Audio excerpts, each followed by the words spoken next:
All right, guys, welcome to another video. I'm not excited about this at all. And some of you guys that deem me to be a Deion hater or a Coach Prime hater or Colorado University hater or whatever, hearing these things about Coach Prime and his son Shilo, this is not a position that I like to be in to try to, or if you perceive me as a person that's trying to kick somebody when they're down. Um, According to many of you guys, Deion Sanders is a believer. Coach Prime, he believes in God, he believes in Christ. So no matter what happens, God has him. So if you carry that notion, then he should be fine. All I'm doing here is just reporting what's written about the situation with Shilo and the lawsuit, and then this video I'm going to be talking about Deion, the accusation against Deion of stealing valuable evidence by the plaintiff to protect his son. And if you watched my last video that I made about Shiloh's $11.8 million lawsuit, you guys saw that I wasn't heavy, like I wasn't heavily critical. I read the article objectively. I even gave him grace. I said he was young. He was, what was it, 2015, 2016? We all make mistakes. But I'm also going to call out the things that I thought he did that were very, very stupid as well. And in this case with Deion, it's an accusation. It's not proven. So it's alleged. That's the politically correct term that we have to use nowadays, because if you say somebody did something, then you could be, liable for slander. And we don't want that. So in this case with Prime, this is not me. Oh, yes, something bad about Prime. This is my chance to beat him up more. No, I'm not here to beat up anybody. As a matter of fact, I'm just here to be objective and just read the information or read the article and just break the article down and point out to you guys as viewers that there are certain parts of an article that are written intentionally to elicit an emotional response. It's supposed to extract logic and input emotion over logic. And I'm going to systematically break down the article and let you know where they put certain words to sway you or move you in a certain direction. So I'm going to share my screen, and hopefully there's not too much glitching. This article is from Essentially Sports, and it's about Deion being accused of stealing valuable evidence by the plaintiff to protect his beloved son. And all these things that are happening, to me, it gets me upset because I wish that the news that I was reading was more about football or about Deion getting another recruit or about the team looking very good in practice or the promising season that's coming up ahead, or the positive outlook of where Deion Sanders and the coaching staff see the team going this year. That's what I want to hear. All this extra stuff, I hate it, because now this becomes the major story about the football team versus what's really going on the football team. And believe it or not, things that happen outside the football team, they do impact what goes on in the football team. You'll be an idiot to think that those things are mutually exclusive. No, they're mutually inclusive. What you are outside is what you are in. If you do drugs outside the football team and you want to play on the football team, it's going to affect your play. If you're drunk and you have drugs in your system, if you train outside the football team and you're very particular about your diet and you're eating right and you're doing the right things outside the football team, when you join the football team, then you accentuate the system. You accentuate your football team because now you're being an added asset to the football team. So believe it or not, these things that are happening, these legal situations with the bankruptcy stuff with Shilo and the stuff with Deion, it's going to impact the football team. Now, it could impact the football team for positive. It can galvanize the guys to come together, just all for one for all mentality, which I think won't happen, but that could happen. That's an option. Or it can be something that affects the team in a negative way. We'll see. Only time will tell. All right. So I'm going to share this article, and hopefully I don't glitch a lot while doing this. And if I do, my apologies if I do. To me, I can actually see what I'm reading, following along, rather than me just reading. Okay. I'm going to begin. All right. The title, because the title is what draws us in, right? Shilo Sanders, $11.8 million lawsuit. Deion accused of stealing, okay, valuable evidence by plaintiff to protect his beloved son. Now, when I look at this article, there's some There are some terms that are put in to elicit an emotional response from us, the readers. You say, what's the terms? I'm gonna tell you the terms. Terms like valuable. All right, we're smart people. We have brains. Now, some people know more than others, but relatively speaking, I think we all have common sense. You don't have to say valuable evidence, just say evidence. This would be more of an objective title if it was written this way. I'm going to read it to be written in terms of objectivity if you are a journalist or if you're a writer writing an article for Essentially Sports. This is what you should write. Shilo Sanders, $11.8 million lawsuit. All right, colon. Deion accused of stealing evidence by plaintiff to protect. We don't need the term beloved son. We know he loves his son. We don't need valuable. You say, what's the big deal with that? I'm going to tell you the big deal.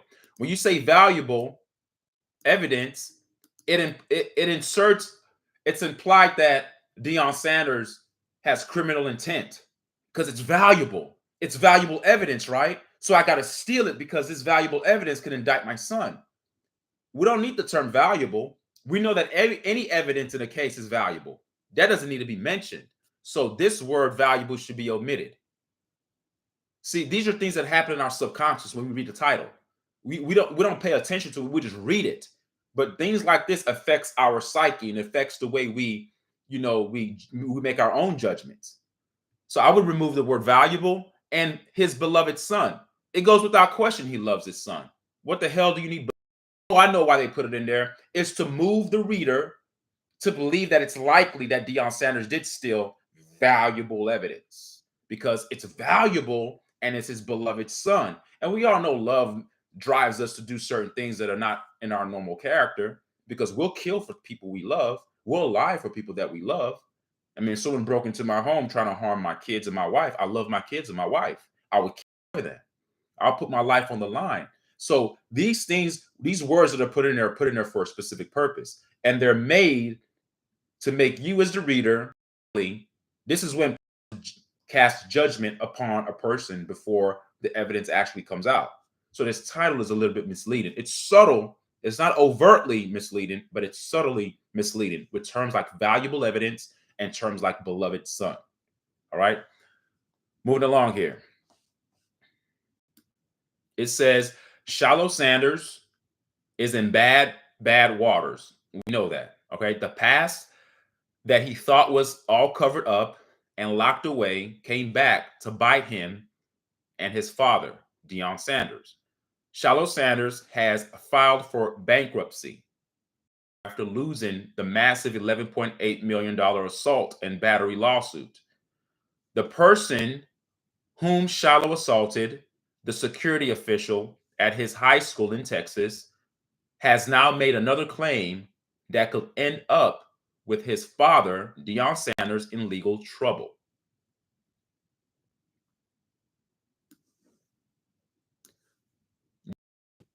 That's the security guard, the former Yankees turned high school baseball coach and security official at AAA Academy in Dallas, accused Prime, Deion Sanders, of tampering with the evidence of the incident.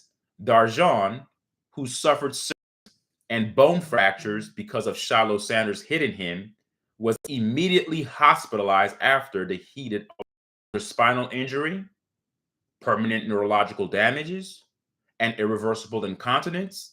The medical bill that Deion received exceeded $115,000. When he took the case to Dallas County Court, however, it went in limbo. That means it didn't go anywhere. Deion explained the reason for it during his interview with Jason Whitlock in Fearless. And most things with Jason Whitlock are going to be anti-prime anyway. And I've been accused of being anti-prime. I'm really not. I hate to be accused of anti-anything. I'm just trying to be objective as I can. And if I see things I don't like, I'm going to say it. It doesn't mean I'm anti-him. So, of course, this guy comes on Jason Whitlock's show to talk about that incident, but I'm not going to click on that video to watch that. Okay, then here, text here in quotes. And I'm going to read that. I wonder who said this, but let's read and find out. It says, here, Deion takes it upon himself. So I'm assuming that this is Darjan, the security guard, the plaintiff. I'm assuming this is what the plaintiff is saying here. He says, we were under investigation. Deion takes it upon himself to reach out to members, the IT. I need you to steal the videos. He didn't say steal. He said, I got him to take it on the download. I had somebody to slide it in and get it off, Darjan confessed. When Whitlock inquired how he knew that this had happened, he confessed that Deion Sanders said it in the deposition. Wow. Old stuff. So that means that Deion actually just admitted to it in the deposition. Now, I want to ask you guys this question. This to me doesn't necessarily make, I don't look at Deion Sanders as a bad father for doing this. Hey, blood over law. Blood over law. Yeah, the law says this, but I'm going to, blood is thicker than water. Blood is definitely more important than law. Especially if my son was young and did something stupid. If he's not like a career criminal. If my son is always doing something bad, then sometimes the world has a way of teaching you a harder lesson than I can, son. But if you did something stupid and made one mistake, but the majority of your life as my son, you make good decisions, but you let your anger get the best of you in one incident. I'm sorry, guys. I mean, if I was in Coach Prime's position, I would try to get rid of the evidence as well. I wouldn't sit up there and try to bring forth the evidence. I'm going to do everything I can to protect my son. Call me evil, call me what you want, but this is the actual behavior natural of a loving. The law, you can't put the law over your blood. Okay? So I don't look at this is not a situation where I'm going to be like, oh, look at Prime, he's a criminal, he's stealing evidence, oh, he's doing this, he's doing that. No, as a father, there's a different dynamic here because he has a relationship with his son. This is not an outsider. It's not an outsider, and he just comes into. I just want to be criminal today and just steal evidence. He's trying to protect his blood. He's trying to protect his son. And sometimes we as parents, that's our weakness, but it's a natural human response to protect your progeny, to protect your children. You're not supposed to watch them just fall, than to sit and watch them fall. For my son, than watch my son take the bullet. I'd rather die first before my son gets hit. I'd rather go to prison for breaking the law than to see my son go to prison for breaking the law. So, Coach Prime, you're just being a father here, but I know people are going to look down upon this. People who are seeking opportunities to hate will use this as a fuel to do that. I seek opportunities to critique him when I do see those great things. And in this situation, I'm not saying this is great. They're already in a predicament. And Coach Prime is forced to make a decision. Do I just sit back and let my son just go to prison and go to jail or face hefty penalties? Or do I step in to try to protect my son? You're between a rock and a hard place. Now, I'm just speaking objectively. In his position, in Coach Prime's position, I would do the same thing for my son. All right, reading along here. All right, during the incident, the plaintiff escorted Shilo to an in-school suspension for violating the school's no phone policy. So this was about a phone. Let me read along and see what's going on here. It says Shilo has called his mother Pilar then instead of his dad. Came to know of this. Remember, this is when Shilo was in high school. So when Deion Sanders came to know of this, he asked Darjan to confiscate his phone. So this is a father being a disciplinarian. Take his damn phone. He's not supposed to have it. See, Coach Prime is not one of the fathers that's going to side with his sons and says, no, my son is right. So this idea that they get everything they want, they think that they're above the law, that's not the case. Not from reading this. This is like a teacher calling me about my son and me agreeing with the teacher. I always tell my kids that. I'm always going to believe what the teacher says before you because they're the adult. You need to respect authority. Now, let your dad do the investigating to see if things are going wrong or if there's bias involved on you, or if a teacher has an issue between you and the teacher. But initially, when I get information from an adult, I'm always going to believe the adult first. Kids need to stay in their place. So in this situation, because Coach Prime is old school, it says when Deion came to know of this, I'm right here. When Deion came to know of this, he asked Darjon to confiscate his phone away from him. This led to aggressive. So in a way, if you read this article and you follow the narrative, there's a little bit of guilt on the part of Coach Prime as to why his son is in the position in the first place. Because Coach Prime thinks in his heart of hearts, like, damn, that day when I told the security officer guy to take his phone, to take my son's phone, this situation, I feel culpable and somewhat responsible for what followed after that. Why? Because I'm the one that told the security guard to take my son's phone. And when he did that, that's when the altercation began. So there's a bit of guilt there on the part of Prime.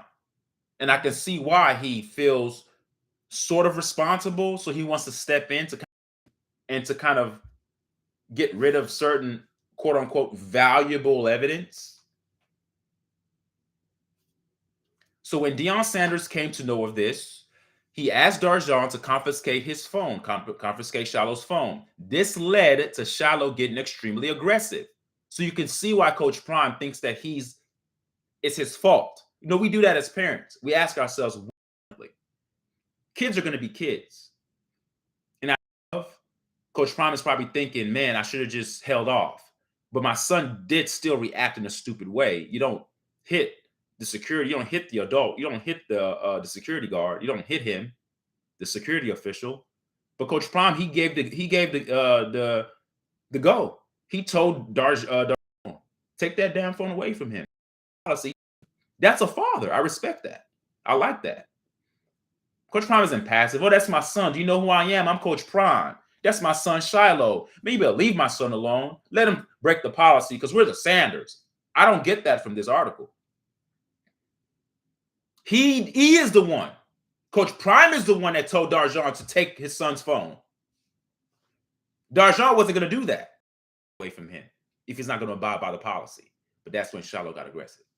So this led to Shilo getting extremely aggressive, slamming his elbow into Darjon's chest and continuing to hit him after he fell. This led to several consequences, but one of them has haunted Shilo to the present. All right. Sanders' second bankruptcy. I'm sorry, but I'm going to read this part. I wasn't going to read this part, but now I will. Second, okay, let's see. The $11.8 million lawsuit that Shilo Sanders lost resulted in him filing for bankruptcy in Colorado in December of 2023. I did that. I talked about that in the other video. In October 2020, disclosed. I feel like I'm glitching here. And hold on. Okay, I think I'm okay. Okay, in October 2023, Shilo disclosed $477,881 and later disclosed $320,477 in December of 2023. However, it was not the first time that Shilo Sanders was filing for bankruptcy. I didn't know that. Back then, the heated exchange took place and Shilo Sanders was dragged to the Dallas. Shilo had filed for bankruptcy then. The fact was also confirmed by Darjon in the same interview with Jason Whitlock. It was then, he says here in quotes, it was then that Shilo had filed for bankruptcy for the first time in Dallas, Texas, Darjon said. However, it was later closed out. Now, all that the fans where this second bankruptcy would lead him. Okay, that's where the article ends. So again, that's what's going on with them. We'll see how this plays out. Coach Sanders accused of stealing, I guess. I mean, the article tries to paint him as a criminal here, but I just see a father trying to step in to protect his son. I see a father that bears a bit of guilt for telling from his son. I see a father doing the best he can to protect his children.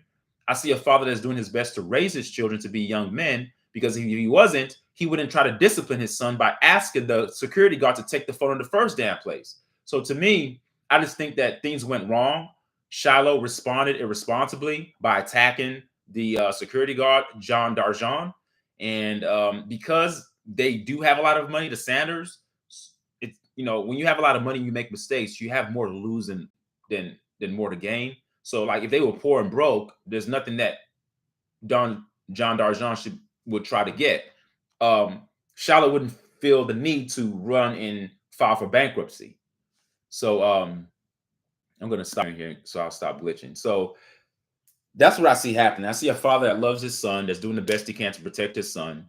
Um, this is not oh, woe is Colorado University, and these are bad people. No, I just think it happens to all of us. It's just now because they're public figures, we're now able to have insight into what's going on, insight into things that we normally wouldn't have insight to if these were just the normal average people. But because they have a lot of wealth, they have a lot of assets in the millions, John D'Argent can actually attack that. And John D'Argent is not a bad guy in this situation. No one's a bad guy here. Everyone is just trying to eat. Everyone is just trying to get their portion on their plate. So John D'Argent is doing what anybody would do if they were attacked, and he wants compensation. And Coach Prime is doing what any father would do. He's going to do whatever he needs to do to protect his son. So there's no good guy, bad guy in this situation. It's just the way things have unfolded. It's unfortunate, but yeah, man. I think Coach Prime in his heart of heart feels guilty. He does. Because he has to. He's the one. He said, John, take his phone. He didn't think his son would react that way, of course, but he gave the order and his son acted out responsibly. So it's almost like the movie The Godfather. All right. You know how you had Corleone, the father, and you had Mikey, and you had the other brother who was like on edge all the time. And I feel like Shilo was like on edge. And here's a father that's trying to train his sons in the right way to act. And he's like, oh man, the temperament of my son. Wow. Oh, I told the guy to take the phone. I didn't think you're going to beat the guy. You know, so anyway, man, that's my take on it. I don't view Prime as a bad person in this, or Shilo. He was young. It's just trying to file bankruptcy to protect your assets. And there's another story that's out. LBJ Boulay Sports Channel, I think that's his name. I looked at his feed. He has something recent about and correct me if I'm wrong, LBJ is Boulay Sports and Politics. I think you mentioned something to the fact that he was using the SS1 LLC as a cover-up to hide his assets. And he was trying to hide his assets. He doesn't want to lose his assets because he feels that filing for bankruptcy would protect his assets. But in trying to hide it underneath that S1 LLC, I think when they find that out, he can be in bigger trouble. And according to LeBron James is Boulay Sports and Politics on his channel, he mentioned something about Shilo possibly facing some jail time and penalty and fines. And I don't want to see that happen to the young man. I don't get off on that. But it is what it is, man. When you do certain things, there are consequences that comes with it. But yeah, thank you guys for watching. Thank you guys for listening. I see you guys leaving a bunch of comments in here. Let me read some of them and see what you guys are saying. I've never had this much comments flood in at once. He shouldn't go to jail. Deion should have settled. Oh yeah. Oh yeah. See, that's money. You don't have to go to jail. Just settle. I agree. I'm not. Yeah, I'm not for him. Yeah, I'm not for him. Yeah, I'm not for him going to jail either. I don't get it. Yeah, I don't like that. I'm not in for him going to jail. Bankruptcy fraud is serious, bro. Yeah, it is. Bankruptcy fraud is serious. You don't play with the IRS. You don't play with money like that. Yeah, it's very serious, LBJ. You're right. I'm just reading some comments here, making some responses. Someone said here, this is old news. Yeah, you're right. It is old news, but it's new to me. Sports Report. Super Unknown says, how did Deion escape the lawsuit? Normally, parents are responsible for the kids' actions. Never seen a minor get sued. Good question. I don't know. Super Unknown says, you glitching, LP. Yeah, I'm always glitching. I'm glitching when I do that. I'm going to stop doing that from now on. I think from now on, when I read an article, I'm just going to read it without showing it. Because that glitching stuff, I don't like that. Somebody says here, facts, they do anything for content. I guess they do, but I wasn't doing this for content. I'm genuinely interested in what's going to happen. But again, I don't make videos to like talk bad about people, but I make videos to express my personal opinion. And if you take it as me hating, then you do, but I'm not hating. Reading some more comments here. LBJ Boulay Sports, you says, oh, you're okay. It says here, facts. Slide Jones, Deion only date biracial women. Oh, he only date facts. Slide Jones, Deion. He only dates biracial women. Yeah, some men just like don't. I don't know. It's like I think there's something that's going on with most of our people. It's almost like we're ashamed of our skin. So it's almost like we've been brainwashed to think that darkness and dark brownness or caramel complexion and coarse hair is ugly. And we believe that weaker hair and pale skin is beautiful because that's what it is. When you have hair follicles is basically dog hair, it's dog fur. You know, when you have coarse hair, you have energy in your hair, but we don't understand the essence of our biological makeup. We think we frown upon our carbon. We frown upon our biological makeup and our biochemistry, which is divine from the gods. We frown upon the way we're made, and then we end up embracing a more diluted version of ourselves. There's no Caucasian that would exist without the primary existence of the melanated person. In other words, the melanated person was here on the planet first. Any aversion or any substrate of that comes from the original man, which is us. But I don't know what we get off on that. We don't like ourselves for some reason. It's like I don't know if it's a slave mentality or something. There's something wrong with our people. We got to start embracing who the hell we are and stop going for this. And if you like biracial people, that's it. I guess you consider that good hair, light skin. And when you have these people who have like these gray blue eyes kind of crap, and people say, "Oh, you have beautiful eyes or green eyes," that's a genetic defect. To have black, brown eyes is actually the way your eyes are supposed to be. All those different color eyes, it looks good, but it's a genetic defect. So that's how inverted we are as people. We embrace defects and we reject something that's actually kosher and prime, no pun intended, but that's prime for the human existence. Brown and black eyes absorbs the UV rays at its optimal capacity. People who have those different color eyes have a genetic defect. It looks pretty, but what glitters is not always gold, people. Know yourself. Anyway, I got off on a tangent here, but that's a good fact to mention, LBJ. Also, you said Deion said he wanted his kids to have good hair. Wow. There you go. You said it. It makes there you go. There you go. Good hair. Good hair is subjective. I would argue that coarse hair is better hair. I'd rather have strong hair and be able to do different things with my hair. Good hair. The hell out of here. You mean fur? They don't have hair. They have fur.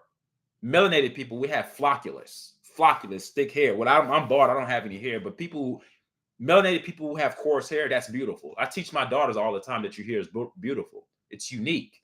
You have rear hair. Anyway, man, this is crazy.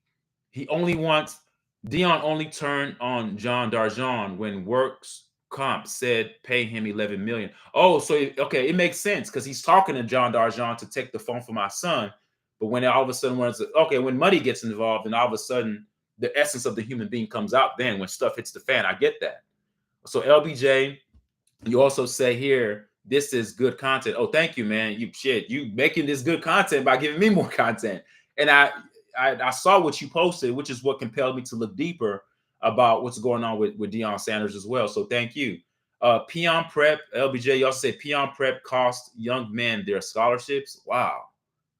See that? Damn. See, people don't talk about those things, man. I know they say crime is about the kids, but when you hear stories like that, that's like, if you really are about the kids, why are you costing young men scholarships? Sly Jones said Deion can use any stupid catchphrase and say in the name of Jesus, and his cult followers eat it up. Yeah, I don't believe in all that Jesus stuff. You can believe what you want, but I look at people's actions. I don't care about what you profess. I've always been that way. LBJ, you say Snapple top facts, Sly Jones. Then you also say here, Deion's testimony is why Darjon won the lawsuit. Oh, I get it. The deposition, I guess, when he confessed to hiding or trying to get rid of the evidence, I'm assuming. All right, Super Unknown, you say, how did CP get off the original lawsuit? I don't know. LBJ, you say here, Deion called Jerry Jones for a favor. Wow. Deion not on the lawsuit, but Pilar and Shilo as they discharged Deion. Sly Jones, you say at first I really thought it was a witch hunt. Once I saw the court testimony, I never looked at Deion the same again. Wow. See, a lot of times we jump to conclusions because we're led by emotions. We think that there's some kind of like coup against Coach Prime to bring him down. It's not. People who are critical about Prime is because we care about our people. We want our people to be put in the highest light. We want our people to be put in the best frame as possible, because we already know there's a stigma against the melanated man on this, especially in America. So when we have anybody that's being praised, we as people, we are the immune system, all right, to our ecosystem as a social construct. So when we have a black, a melanated person being praised, it's not that we have haters that are going to come and try to pull them down. We have people that are going to be critical to make sure that the praise is worthy of something that's being put on top of the shelf to be praised and to be extolled. We just want it to be great. It's almost like having a house, but you're cleaning the mirrors, you're cleaning the glass, you're cleaning the furniture, you're dusting out the things to make sure it stays clean. It's great that you have a house, but you have to upkeep it. You have to sustain it. So when we have people praising Prime, no, don't take it as, oh, these bad people are hating. No, we're not hating. We're coming behind to make sure that he stays clean. We're not going to sit up here and allow him to do anything, because you know what? When one melanated brother or one quote unquote black man is being talked about, all of us are being talked about. They lump us all in the same category. So that's why we're critical. I'm critical of things I love. I don't criticize things I hate, because you're not even on my radar. I don't give a damn about you. So that's why we're critical. It's not because we're hating. Cowboys are gods in Texas, bro. Yeah, the Cowboys, the fans worship them. They think they're going to go to the Super Bowl every year. They hardly even get to the playoffs. They don't win. Deion got discharged because he connected, but Pilar and Shilo owed the $12 million. Dang, LBJ, man, you got some content, dude. LBJ, again, you say Shilo and Pilar are going to have to pay out. Super unknown, you say something about a 50 grand payoff. I think that's what you're trying to say. 50 grand payoff that got him discharged is a rumor I heard. Good stuff, man. Good stuff, guys. LBJ, you put I'm not for him. Yeah, you already read that. Bankruptcy fraud is serious. Yeah, it is. Big 21 LLC is active LLC. Okay. Wow. Sly Jones, you says Bucky with that speech impediment. LBJ Boulay, you say he is okay. Deion Jr. is a joke. Wow. All right. Thank you guys again, man. I read the article. I just broke it down. I hope things work out for them. I mean, if they have the money, just pay out and move on. But if this is something that continues to be fought in the courts, it can drag out and impact the season. Remember, we're talking about a football team here, but none of this is football related. That's the problem. That's the problem I have.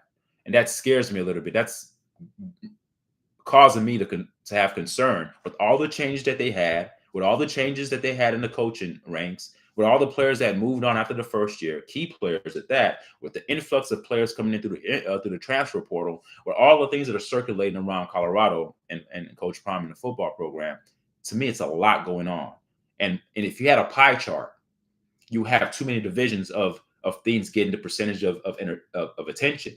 See, when you have a pie chart, it's supposed to be like 80% football and 20% ancillary things. But to me, with Colorado's pie chart, if I can have an illustration on my screen right now, it would be a pie chart with about 12 different sections. And every section is getting the same amount of attention. But how can you be all about football when you have all these things going on? That's the problem. And you don't say, oh, well, they have talent. No, playing football, there's an emotional aspect of football. There's a mental aspect of football. How you govern yourself outside the football team affects how you play on game day. You can't just separate the two. Oh, we're talented. We have fast guys. How the psychological construct, the psychological makeup of the football team will impact the football team when they play. A team that's together plays together. A team that has peace and camaraderie and team chemistry play that way on the football field. A team that's fractured, that has a lot going on, that are distracted by so many incidents and so many encounters, you'll see that play out on game day with things that are not things that show lack of discipline, a lot of penalties, lack of attention to detail, not because they're intentionally doing it, because the two are inextricably connected. How you think and what goes on in the things that we can't see affects what's seen. What's seen is just a symptom of what's not seen. So to me, there's no peace at Colorado locker room. There's a lot of disunity. There's a lot of newness coming in. You can't build team chemistry in 1 year, let alone having in 1 year the people that you brought leave. And now you have an influx of new people. So it's like you're starting all over again. Not only are you starting all over again, now you have all these allegations going on. It's too much, man. And as a father, if I had a son that was talented, that was being recruited by Colorado, I would say, don't go there, son. Not because I'm a hater of Coach Prime, because I don't feel like that's the best place for my son to get developed, number one. And number two, I think there's too much going on there. I need my son to go to a program that he can be developed and actually be in a real program that's more about football than the circus stuff that's going on that's not football related. That's where I stand on that. All right. Thank you guys for indulging me for 36 minutes, 37 minutes. And I'm going to leave it there. All right. Thank you, guys. I'm going to continue to keep up with the updates and keep you guys updated. But a lot of the times I'm late to the party anyway. Like I said, I'm not an insider. So most of the times I'm getting information late because that's just when I'm getting it. All right. Thank you guys for watching. Leave a comment and tell me what you guys think. All right. Bye.